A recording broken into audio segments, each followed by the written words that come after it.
Thank god. বৌদি বৌদি বৌদি, এইসব হলো কি করে? কে করেছে এইসব? মরে গেছে বকুল, ঝামেলা শেষ, মেরে দিয়েছে, সব শেষ, মেরে দিয়েছি। শুধুমাত্র মেরে দিয়েছি বলেই প্রমাণ হয় না যে ওই বকুলকে মেরেছে। এটাও তো হতে পারে যে ও আরো কিছু বলতে চাইছিল। হ্যাঁ,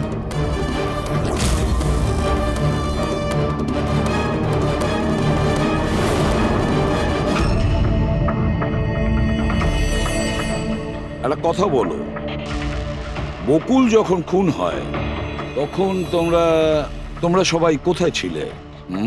কোথায় ছিলে তোমরা? আমি আর নিতিন তো এক বন্ধুর বিয়েতে খান্ডালা গিয়েছিলাম। কীর্তির ফোন এলো আর আমরা তাড়াতাড়ি চলে এলাম। আমার বিজনেস মিটিং ছিল হোটেল কিটসে। ওখানে একজন ক্লায়েন্টের সঙ্গে ডিনার ছিল। নিতিনের ফোন পাওয়া মাত্র আমি এখানে চলে আসি। আর আপনি কীর্তি, আপনি কোথায় ছিলেন? আমি তো বাইরে গেছিলাম। কীর্তি বাইরে গিয়েছিল, কাকাবাবু ক্লায়েন্টের সঙ্গে মিটিং এ ব্যস্ত ছিলেন, আর আপনারা দুজন খান্ডালা গিয়েছিলেন। আর সেই সময় বকুল আর আশিকা বাড়িতে একাই ছিল, তাই তো? বকুলদারও তো ব্যাঙ্গালোর যাওয়ার কথা হয়েছিল। দাদার 11টার ফ্লাইট ছিল। আর আশিকা বৌদি তো পার্টিতে গেছিল। আপনারা কেউ বাড়িতে ছিলেন না? তাহলে ব্যাঙ্গালোর যেতে গিয়ে বকুল ফিরে এলো কেন? আর এই আশিকা, ও পার্টি থেকে ফিরে এলো কেন? সেটা আপনি কি আশিকা বৌদিকে জিজ্ঞাসা করুন না, যে বৌদি এত তাড়াতাড়ি কি করে ফিরে এসেছিল। বৌদি তো এটা বলে গেছিল যে বৌদি সকালে ফিরে আসবে। ওটা তো আমরা ওনাকে জিজ্ঞাসা করবই। এবার আপনি বলুন যে আপনি কোথায় ছিলেন তখন? আমার মা তো ব্যান্ড্রায় থাকে। আমার মায়ের হঠাৎ ফুড পয়জনিং হয়েছিল, আমি তো মায়ের কাছে ছিলাম, আর ওখান থেকে ফিরেছিলাম আমি। বাহ দয়া, প্রতিটা কথা এক্সপ্লেনেশন আছে। যে বকুলের খুনের সময় আমি ওখানে ছিলাম, এখানে ছিলাম, আমি ওখানে গিয়েছিলাম, সবকিছুর ব্যাপারে এক্সপ্লেনেশন আছে। কিন্তু সবাই মন দিয়ে শুনুন একটা কথা, যে সিআইডির কাছে কোনো সত্যি বেশিক্ষণ গোপন রাখা যায় না, সেটা সামনে আসবেই।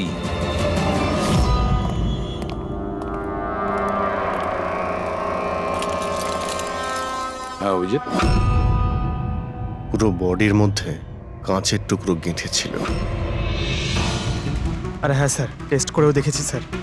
এখানে যে রক্তটা আছে সেটার কোথাও নেই স্যার। একটা কাজ করো, বাড়িটাকে খুব ভালো করে তল্লাশি করো, দেখো কিছু না কিছু প্রমাণ নিশ্চয়ই পাবে, তাই না?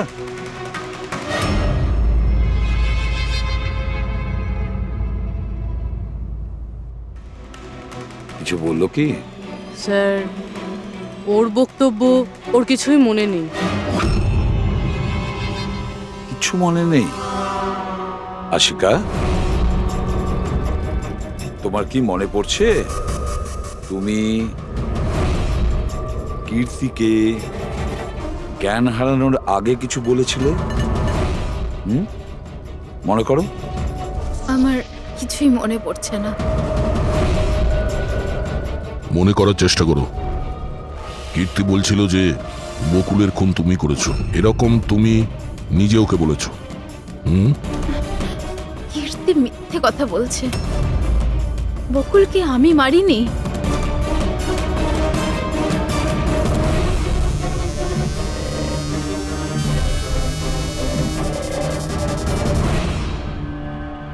স্যার, এ আবার স্মৃতিশক্তি চলে যাওয়ার অ্যাক্টিং করছে না তো? হতে পারে, কারণ বকুল এখানে রক্তাক্ত অবস্থায় পড়ে রয়েছে আর ওর মাথায় সামান্য একটু আঘাত, ব্যাস অজ্ঞান হলো কি করে? সেটাই তো, এর থেকে সত্যিটা বের করতে হবে। কি করে করবেন স্যার?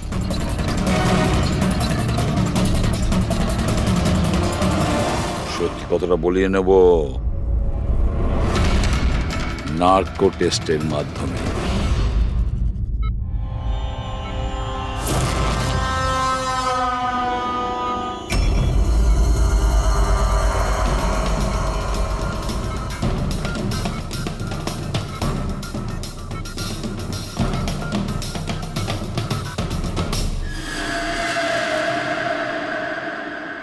18ই এপ্রিল রাতে যখন পার্টি থেকে বাড়িতে ফেরেন কি হয়েছিল? আমি বাড়িতে ঢুকলাম, বকুল চিৎকার করছে। তারপর কি হয়েছিল? তারপরে আমি ঘরে গেলাম দেখার জন্য। কি দেখলেন আপনি? আমি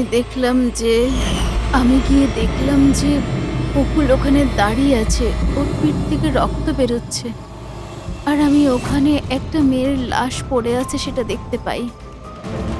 আমি খুব রেগে গেছিলাম, আর আমি ওখানে পড়ে থাকা একটা কাঁচের টুকরোকে উঠিয়ে নিলাম।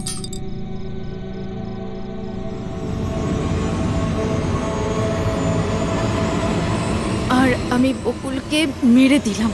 আর তখনই আমি আমার ঘাড়ে একটা প্রেশার অনুভব করলাম। তারপরে আমি বেহুশ হয়ে পড়ছিলাম। বেহুশ হওয়ার আগে আমি দরজার সামনে একজন মানুষকে দেখতে পাই। কেউ একজন অরেঞ্জ কালারের জ্যাকেট পরেছিল। পুরুষ ছিল না মহিলা? একটা লোক। আচ্ছা, তারপর ও কি করলো? ও আমার কাছে আসছিল, মনে হয় আমাকে মারতে চাইছিল। আচ্ছা আশিকা, তুমি ওখানে কোনো মহিলার লাশ দেখতে পেয়েছো? হ্যাঁ, দেখেছিলাম। মহিলার লাশ? ওখানে তো আমরা কোনো মহিলার লাশই পাইনি। স্যার, আমরা তো বকুলের মার্ডারের তদন্ত করছি। এর মধ্যে আবার নতুন কেস এলো কোথা থেকে? কোন মহিলার লাশ? কে ছিল ওই মহিলা? আমি মনে করতে পারছি না, সবকিছু ধোঁয়া ধোঁয়া লাগছে। আচ্ছা, এ আমাদের বোকা বানাচ্ছে না তো? বুঝে উঠতে পারছি না এ কোন মহিলার কথা বলছে, কোন মহিলার কথা বলতে চাইছে। আশিকা, তুমি বকুলকে কেন মেরেছো? কেন মেরেছো বকুলকে? ঠিকই হয়েছে যে ও মরে গেছে। তাছাড়াও যদি বেঁচে থাকতো তাহলে আমাকে রাস্তায় ভিক্ষে করতে হতো। কেন? ঘাড় ধাক্কা খেতে কেন? চরিত্রহীন প্রমাণ করতে চাইছিল, ডিভোর্স চাইছিল আমার থেকে। আচ্ছা, ওই মৃত মহিলা, উনি কে ছিলেন? আমি আপনাদেরকে বললাম তো, মনে করতে পারছি না। দেখো আশিকা, আমরা ওখানে কোনো মহিলার লাশ খুঁজে পাইনি। তাহলে সেই লাশটা গেল কোথায়? আমার যখন জ্ঞান ফিরছিল তখন ওই লাশও ওখানে ছিল না। আর ওই যে ফ্লোরেসেন্ট অরেঞ্জ কালারের জ্যাকেট পরা লোকটা? ওটা খুবই অস্পষ্ট আমার কাছে, ওই দরজাতেই দাঁড়িয়েছিল। হতে পারে আমার জ্ঞান হারানোর অপেক্ষায় ছিল।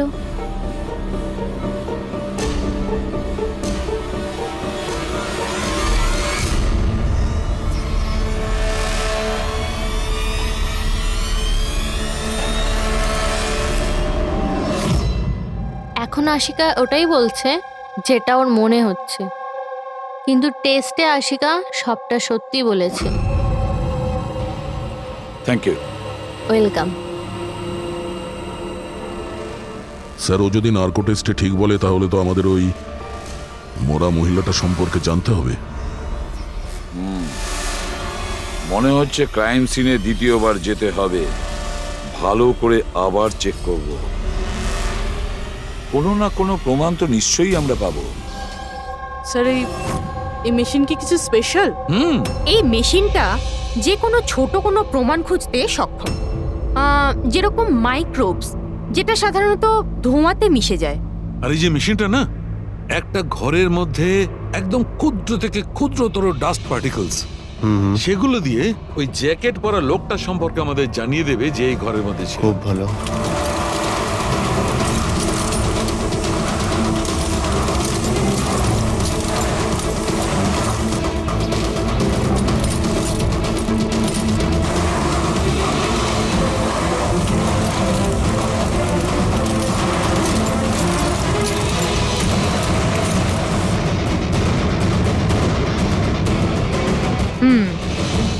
এই দেখুন, যেটা আমাদের নজর এড়িয়ে গিয়েছিল সেটাই মেশিনটা খুঁজে দিল।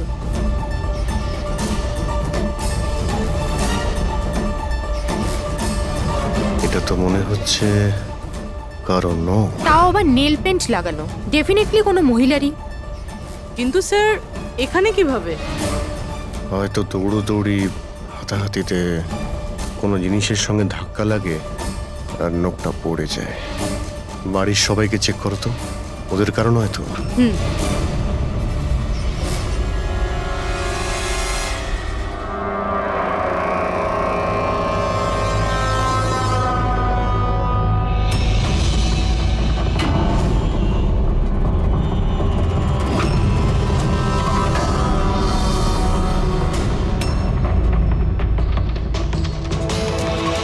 স্যার হ্যাঁ, ওই বাড়ির তো কারণ নয়, হয়তো ওই মহিলার হবে যার লাশ আশিকা দেখেছিল।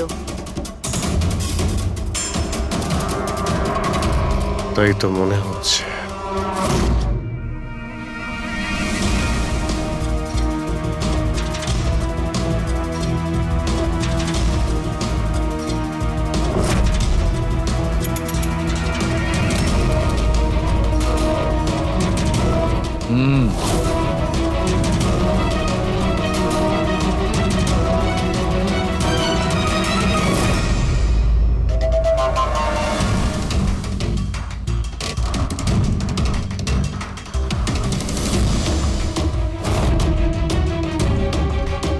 এই ব্যাপার সরকার।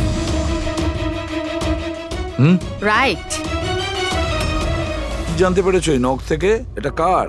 স্যার এই নখটা ডিএনএ কোনো ফ্যামিলি মেম্বারের সঙ্গে ম্যাচ করেনি। কিন্তু একটা কথা জানা গেছে বস, এই নখটা যারই হোক না কেন, ও একজন মহিলা আর তার বয়স 20 থেকে 25 বছর।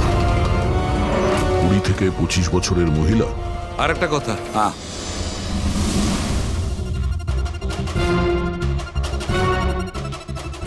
এই যে ছোট্ট ছোট্ট সাদা টুকরোগুলো দেখতে পাচ্ছ, এটা বলতে পারো যে হাই পার্সেন্টেজ অফ নখ থেকে পেয়েছে।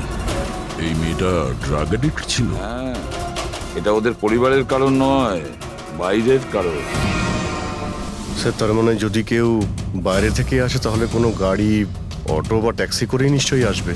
হ্যাঁ, খোঁজ নিয়ে দেখতে হবে রিক্সাওয়ালা, ট্যাক্সিওয়ালা বা ওদের মতো কেউ ওই মহিলাকে বাড়িতে ছেড়ে দিয়ে এসেছিল কিনা। স্যার ওই আশিকা বলছিল কোনো সাফাই কর্মী অরেঞ্জ কালারের জ্যাকেট পরেছিল ওখানে।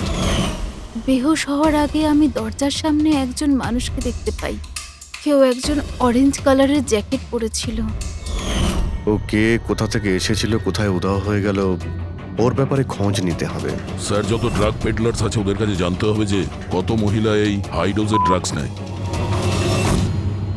অভিজিৎ, একটা কাজ করো, রিক্সাওয়ালা আর ট্যাক্সিওয়ালার কাছে খোঁজ নাও যে ওনাকে বাড়িতে ছেড়ে দিয়ে এসেছিল কিনা, আর মিসিং পার্সনস রিপোর্ট চেক করো। স্যার শহরে যতগুলো ড্রাগ পেডলার আছে না, সবার কাছে গিয়ে খোঁজ নাও, দেখো ওরা এমন কোনো মহিলাকে চেনে কিনা যে হাই কোয়ালিটি ড্রাগ ব্যবহার করে। আর আমরা গিয়ে ওদের বাড়ির লোকের সঙ্গে কথা বলি, দেখা যাক ওরা কোথায় যায়, কি করে ওই ঘটনার সময়।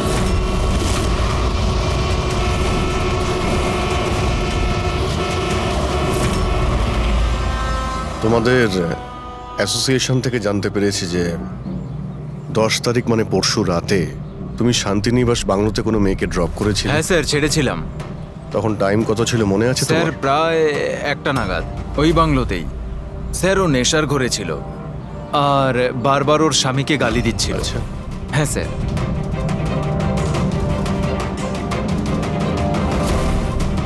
ওই মেয়েটা কি এ ছিল? হ্যাঁ স্যার, এই মেয়েটা ছিল। ওখানে বাংলোর আশেপাশে কোনো গন্ডগোল হয়েছিল কি? না স্যার, গন্ডগোল তো কিছু মনে হয়নি, সবকিছু নর্মালি ছিল। আর একটা গাড়ি দাঁড়িয়ে ছিল, একটা বাইক আর একটা গার্বেজ ভ্যানও ছিল। Garbage van? হ্যাঁ sir. Sir sir sir sir sir sir আমিও পরশুদিন একজন মেয়েকে শান্তিনিবাস বাংলোর কাছে নামিয়েছিলাম। কটার সময়? স্যার সম্ভবত 12:30 নাগাদ। আর তুমি একটা সময় নামিয়েছিলে? হ্যাঁ স্যার। আচ্ছা দেখো তো সেটা কি এই মেয়েটা? না না স্যার, এই মেয়েটা তো নয়। তাহলে একে তুমি একটার সময় নামিয়েছিলে আর 12:30টার সময় যে মেয়েটাকে তুমি নামিয়েছিলে তাকে আবার দেখলে তুমি চিনতে পারবে? একদম স্যার, নিশ্চয়ই চিনে ফেলবো। গুড, চলো। তোমাদেরকে যে যে প্রশ্ন করব তার সঠিক উত্তর আমার চাই। যদি কেউ মিথ্যে বলো না তাহলে ভীষণ মুশকিলে পড়ে যাবে, বুঝেছো? স্যার মিথ্যে কথা বলে কেন নিজেদেরকে বিপদে ফেলবো? হ্যাঁ, তাহলে বলো, যেদিন বকুল খুন হয়েছিল সেদিন কি চেতন তোমার হোটেলে ছিল? হ্যাঁ স্যার, উনি হোটেলেই ছিলেন আর উনি সব সময় ক্লায়েন্টের সাথেই ছিলেন। উনি ক্লায়েন্টের সাথে ডিনারও করেছেন।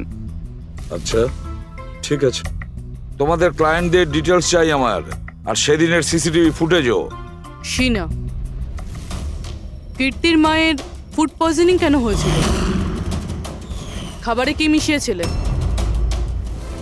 আমি কিচ্ছু মেশাইনি। আন্টি তো বাইরে গেছিলেন। যখন তখন উনি ফিরে এসেছিলেন, ওনার শরীরটা ভালো ছিল না। স্যার নিতিন আর সিয়া দুজনে সারাদিন বিয়েতেই ছিল। জিজ্ঞেস করার আগে বলছো, মুখস্থ করে এসেছো নাকি? না ম্যাম, যেটা সত্যি সেটাই বলছি। 11টার সময় ফাংশন শেষ হয়ে গেছিল। এরপরে বাকি রইল নিতিন আর শিয়া। ওরা কোথায় গিয়েছিল? স্যার ওরা মনে হয় নিজেদের রুমে চলে গেছিল।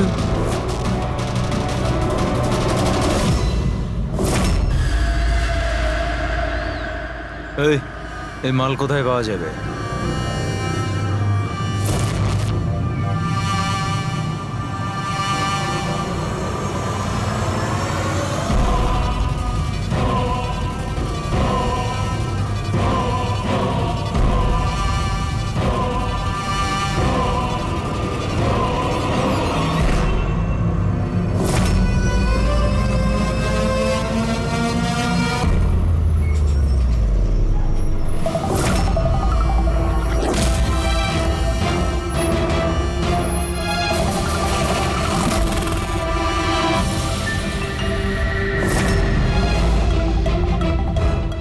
মাল চাই। পেয়ে যাবি। কতটা চাই আর পেমেন্ট কিভাবে করবি? পেমেন্ট মাল ব্যবহার করার পরে। মাল ব্যবহার করার পর দেখ, পালানোর ব্যাপারে না চিন্তাও করিস না।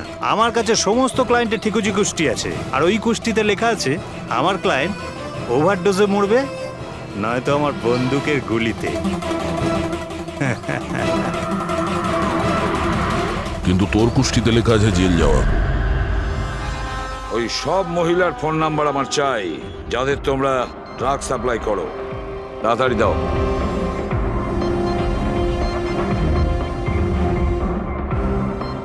পুরবি, দেখো তো একটু কল করে এই সব নম্বরে। দেখো কেউ আবার উধাও হয়ে যায়নি তো।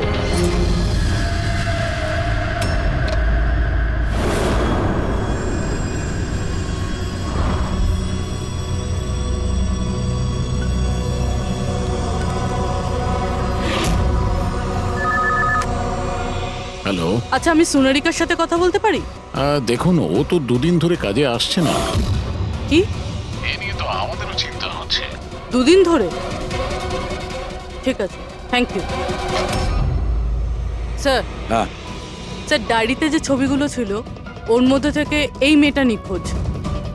এই মেয়েটার নাম সোনারিকা, আর এ একটা বারে কাজ করে। ও 2 দিন কাজে যায়নি। একে দেখে বলো তো, এ কি তোমার ক্লায়েন্ট ছিল? হ্যাঁ স্যার। তুমি কি এই মেয়েটাকে নামিয়েছিলে? হ্যাঁ স্যার, এই ছিল, এই মেয়েটাই। আশিকা নিশ্চয়ই একে দেখেছিল। বকুলের ফ্যামিলির সবাইকে ভেতরে নিয়ে এসো। একটু মন দিয়ে দেখুন এই ফটোটা। এই সেই মেয়েটা যার লাশ আপনাদের ঘরে পাওয়া গেছে। আপনারা চেনেন নাকি? হ্যাঁ না স্যার। আমি দেখেছি স্যার, বকুলদার সাথে 2 মাস আগেই। বকুলের সঙ্গে দেখা হয়েছিল 2 মাস আগে? কোথায় দেখেছিলে? একটা হোটেলের বাইরে। আর দাদা বলেছিল ইনি দাদার ক্লায়েন্ট। স্যার, কোনো ড্রাগ অ্যাডিক্টেড বারে কাজ করা কোনো মহিলার সঙ্গে বকুল ছিল, আর এনাদের বলেছে ওই মহিলা ওর ক্লায়েন্ট। কেন কেন মিথ্যে বলেছে ও?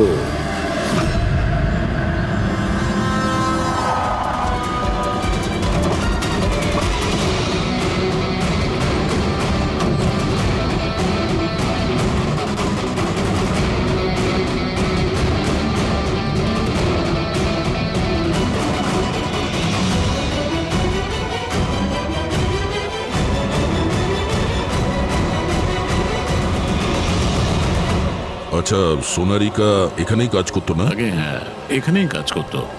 আপনারা কে? সিআইডি। সোনারিকা খুন হয়ে গেছে। সে কি? এই জন্যই দুরাত্রির ধরেও কাজে আসছে না। হ্যাঁ, কিন্তু আমরাও লাশটা পাইনি। আর সাথে সাথে এর নাম বকুলেও খুন হয়েছে। আমরা এটা জানতে চাই যে সোনারিকার সঙ্গে এই বকুলের কি সম্পর্ক ছিল? সম্পর্ক কি ছিল তা তো জানি না, তবে হ্যাঁ, এই লোকটা কখনো কখনো আমাদের বারে ওকে নিতে আসতো। এই ব্যাপারে আরো কিছু খবর আপনাদের তেজি দিতে পারবে স্যার। এই তেজিটাকে?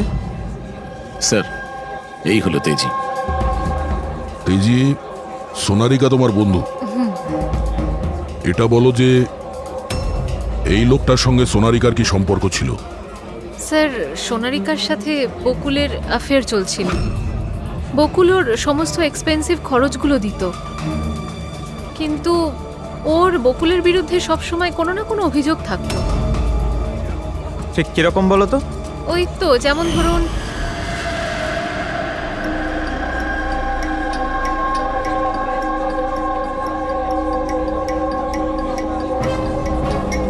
সোনারিকা, কি হয়েছে? আমি বকুলের সাথে এই সম্পর্কটা আর কন্টিনিউ করতে পারবো। কিন্তু কেন, কি হয়েছে? না এই সম্পর্কটা রেখে আমি কোনো টাকা পয়সা পাচ্ছি না, ওই বকুল নিজের বউকে ডিভোর্স দিচ্ছে। কিছু একটা করতেই হবে। কি করবি তুই?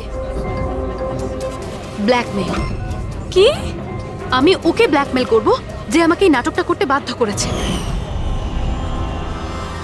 তাহলে কেউ সোনারিকাকে টাকা দিচ্ছিল বকুলের সাথে ভালোবাসার নাটক করার জন্য। মাস্টারমাইন্ড তাহলে অন্য কেউ? হ্যাঁ, আর ওই মাস্টার মাইন্ডই প্ল্যান করে এই সোনারিকা আর বকুলকে মেরে দিয়েছে। কিন্তু আশিকার ওখানে আসা প্ল্যানের মধ্যে ছিল না। বুঝে উঠতে পারছি না যে এই বকুল নিজের ফ্লাইট ছেড়ে বাড়ি কেন ফিরে আসলো। আর স্যার, খুনি যদি বকুলের গার্লফ্রেন্ডকে মারতেই চেয়েছিল তাহলে অন্য কোথাও মারতে পারতো, বাড়িতেই কেন মারতে গেল? হতে পারে খুনি প্রথম থেকেই জানতো যে বকুলের বাড়িতে কেউ নেই, সেই কারণেও মিথ্যে কথা বলে সোনারিকাকে ওখানে ডেকেছে। আর সেই সময় বকুল আর আশিকা ওখানে পৌঁছে গেছে। এটা হতে পারে, কিন্তু স্যার, লাশটাকে ঘরের বাইরে কোথায় নিয়ে যেতে পারে আর কিভাবে? কারণ বকুলের বাড়ির সমস্ত গাড়ি তো আগে থেকেই বাইরে ছিল। উনি যদি চাইতো তাহলে লাশটাকে টুকরো করে সুটকেসে নিয়ে যেতে পারতো, বা লাশটাকে টুকরো করে প্লাস্টিকে ভরে ডাস্টবিনেও ফেলে দিতে পারতো। ওই যে ডাস্টবিনগুলো আছে না বাইরে। হ্যাঁ স্যার। একটা গাড়ি দাঁড়িয়েছিল, একটা বাইক, একটা গার্বেজ ভ্যানও ছিল। কি? রাত্রি 1টার সময়? রাত্রি 1টার সময় বাংলোর বাইরে ময়লার গাড়ি দাঁড়িয়ে ছিল? তার মানে স্যার এই খুনটা প্ল্যান করা ছিল। খুনি গার্বেজ ভ্যান নিয়ে এসেছিল লাশটাকে সরিয়ে ফেলার জন্য। আর স্যার, এই ফ্লুরোসেন্ট অরেঞ্জ কাপড় গার্বেজ ভ্যানের লোকেরাই তো পরে। স্যার, হ্যাঁ, চেতন যেই কোম্পানির বিজনেস ডিনারে গিয়েছিল এই নামে কোনো কোম্পানিই নেই। আমার বিজনেস মিটিং ছিল হোটেল কিটসে। আর কীর্তির মা বাইরের কিছুই খায়নি। আমার মা ব্যান্ড্রয় থাকেন। মায়ের হঠাৎ করে ফুড পয়জনিং হয়েছিল, আমি তাই মায়ের কাছে আবার একবার ফুড পয়জন হোক কেমন? ঠিক আছে, এটাও জানা দরকার যে যে রাতে বকুল আর ওই মেয়েটা খুন হয়েছে ওই রাতে খান্ডালা থেকে কোনো ট্যাক্সি বা প্রাইভেট কার বাংলোতে এসেছে।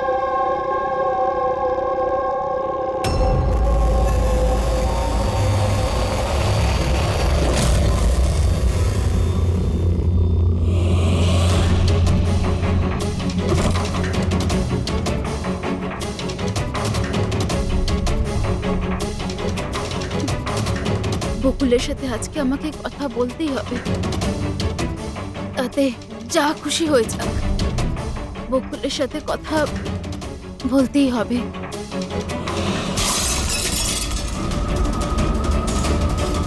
বাড়িতে তো কেউ নেই, তাহলে এই আওয়াজ কিসের?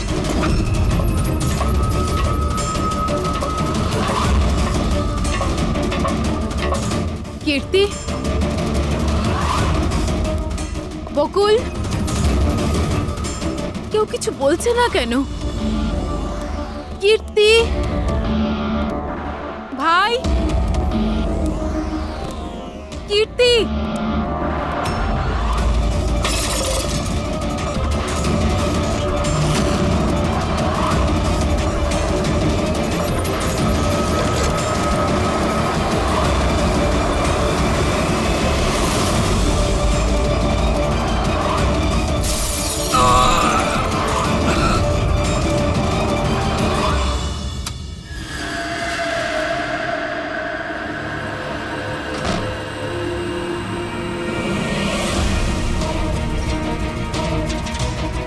দাদার সুটকেস?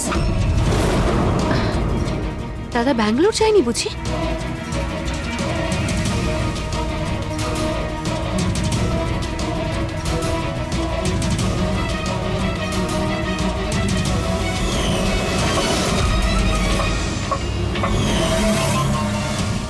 বৌদিও ফিরে চলে এসেছে।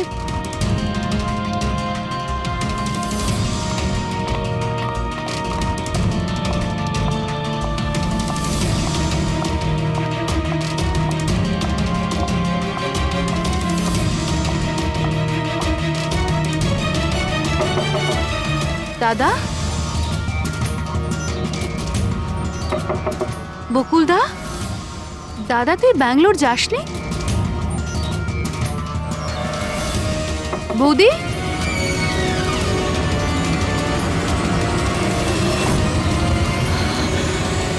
দাদা! দেখো কীর্তি, এটা খুনের ব্যাপার।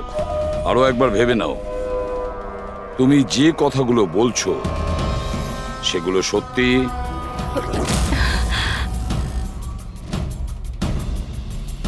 স্যার আপনি, আমাদের মনে হচ্ছে না এই ব্যাপারটা সত্যি। আপনার মনে হওয়া না হওয়াতে কিছু এসে যায় না। যখন আপনাকে কিছু জিজ্ঞাসা করা হবে তখনই বলবেন। হতে পারে ও সত্যি বলছে, কি জানি। আমি পাগল নই, আমি সম্পূর্ণ সুস্থ। আমি বলছি তো আপনাদের, আশিকা বৌদি নিজেই বলেছে, বৌদি নিজে দাদাকে খুন করেছে। তোমার মায়ের রোগের ব্যাপারে সত্যি সত্যি বলো।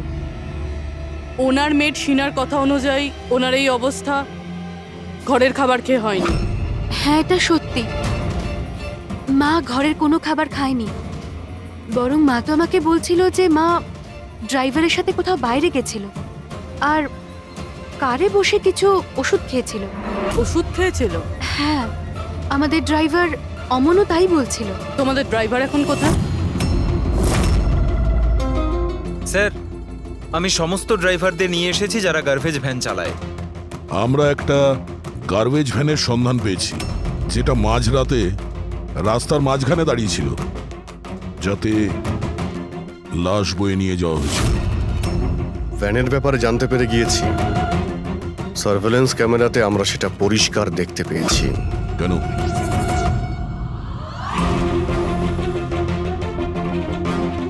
তুমি না ওই ভ্যানের ড্রাইভার? না না স্যার, আমি কিছুই জানি না।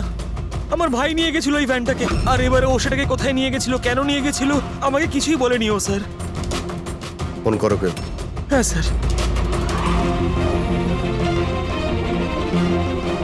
হ্যাঁ হ্যালো, হ্যাঁ ভাই কোথায় আছিস রে তুই?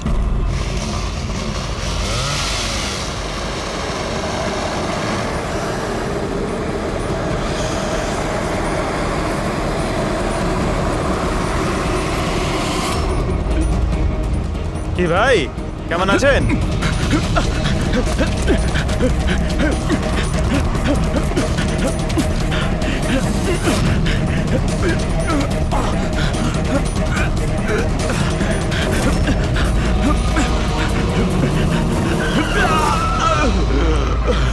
স্যার আমি সব সত্যি কথা বলছি। আমি যা কিছু করেছি ওই ফোন কলের ভিত্তিতেই করেছি।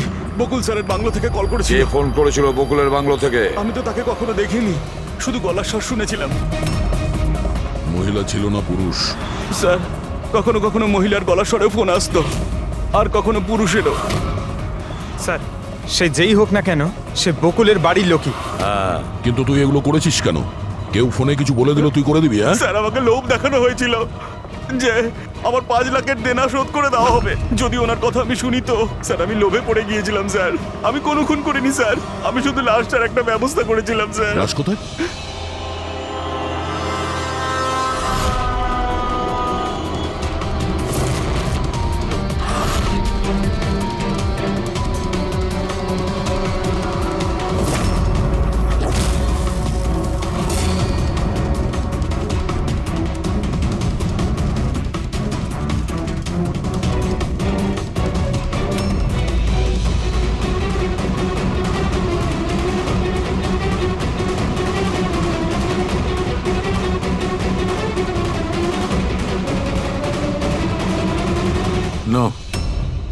এই মেয়েটার গলা টেপা হয়েছে আর তাতেই ওর মৃত্যু হয়েছে। এই জন্য এর খুনের কোনো চিহ্ন খুঁজে পাওয়া যায়নি ক্রাইম সিন থেকে। আর এর পায়ের বুড়ো আঙ্গুলের নখটাও ভাঙা রয়েছে।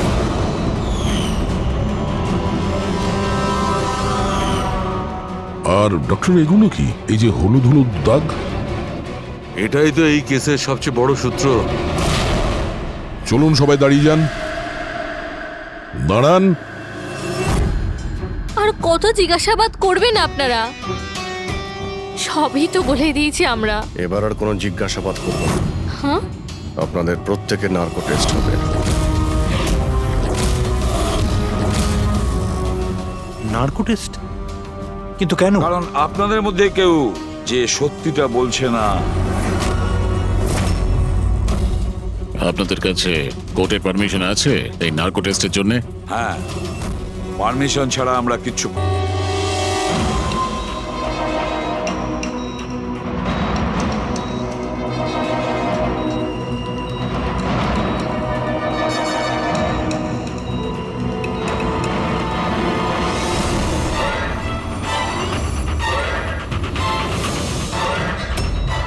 ঘুম আসছে? যা আমি আপনাকে বলবো তার সঠিক সঠিক উত্তর দেবেন, ঠিক আছে?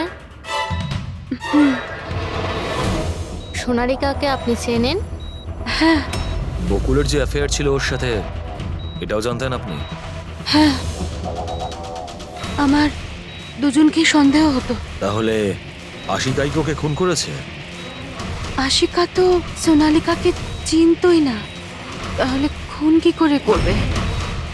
আপনার এখন ঘুম পাচ্ছে? সোনারিকাকে আপনি চেনেন? না। বকুলের সাথে সোনারিকার অ্যাফেয়ার আছে, এটা কি আপনি জানেন? না। তাহলে আশিকাই কি ওকে খুন করেছে?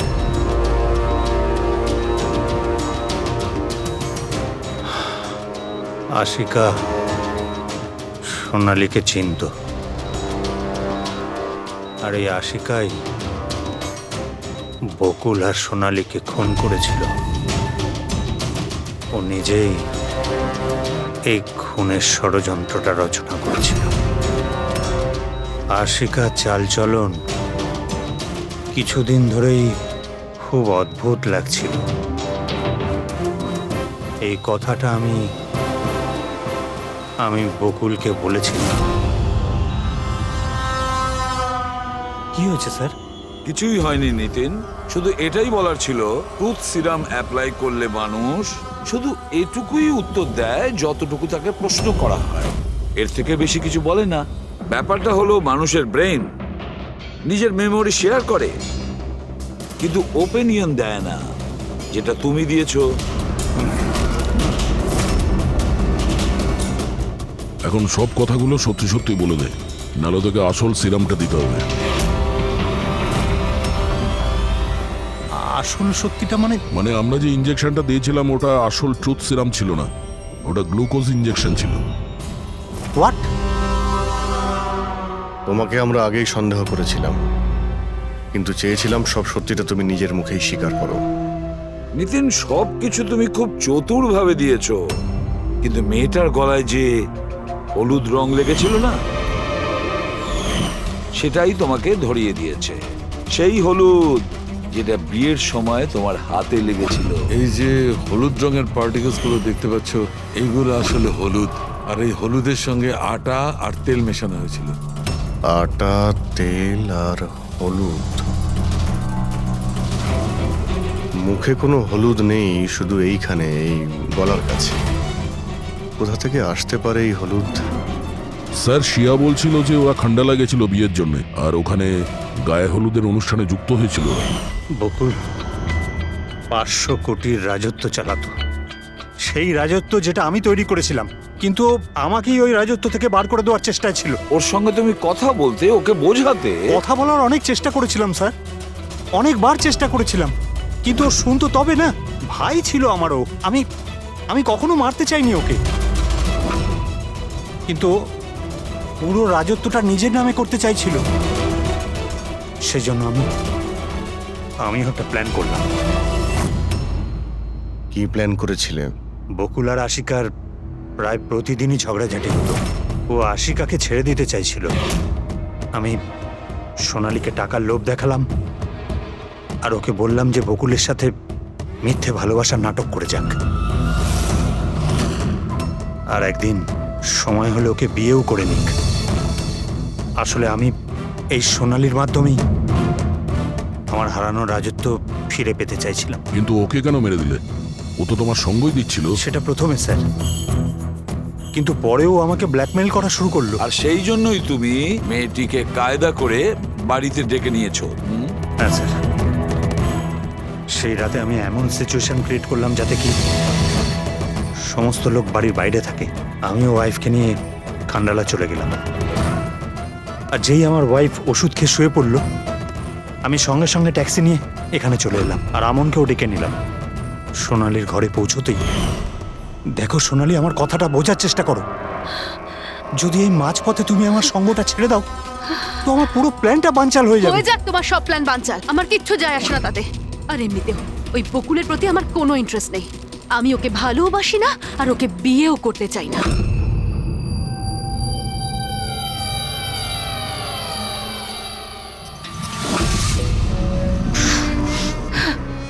দেখো, যদি তুমি আমাকে সঙ্গ না দাও না তো খুব পস্তাবে, বলে দিলাম। হুমকি আমি দিচ্ছ তুমি আমাকে? হুমকি দিচ্ছ? হ্যাঁ, এমনটাই ভেবে নাও।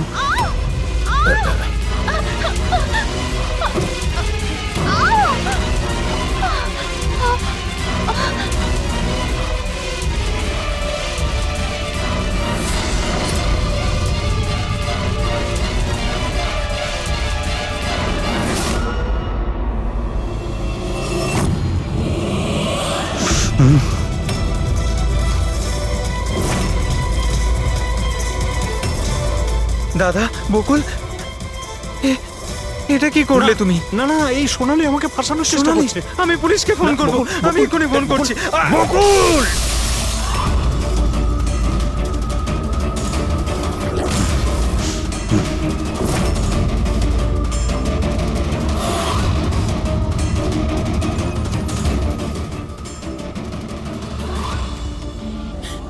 বকুল,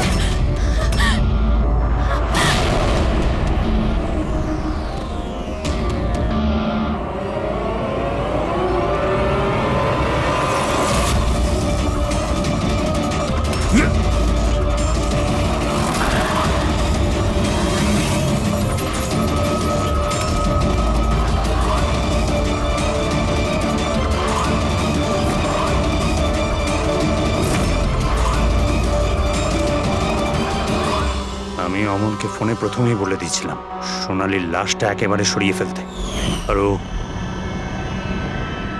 একেবারে সেই কাজটাই করেছিল। টাকার লোভে পড়ে তুমি এতটাই অন্ধ হয়েছিলে যে নিজের সম্পর্কটাই ভুলে গিয়েছিলে।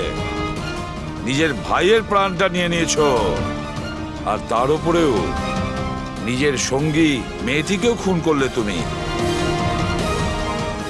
আইন তোমাকে কোনোদিন ক্ষমা করবে না। কঠোরতম শাস্তি হবে তোমার, হয়তো ফাঁসি।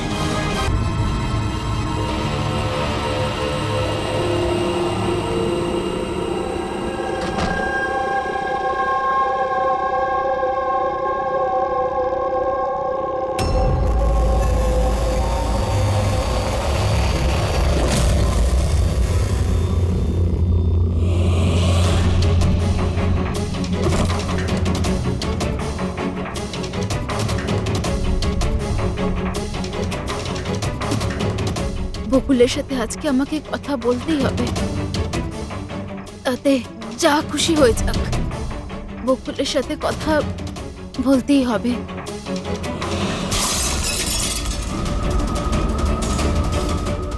বাড়িতে তো কেউ নেই, তাহলে এই আওয়াজ কিসের?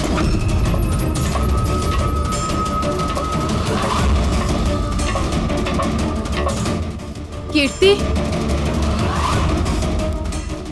বকুল, কেউ কিছু বলছে না কেন? কীর্তি, ভাই, কীর্তি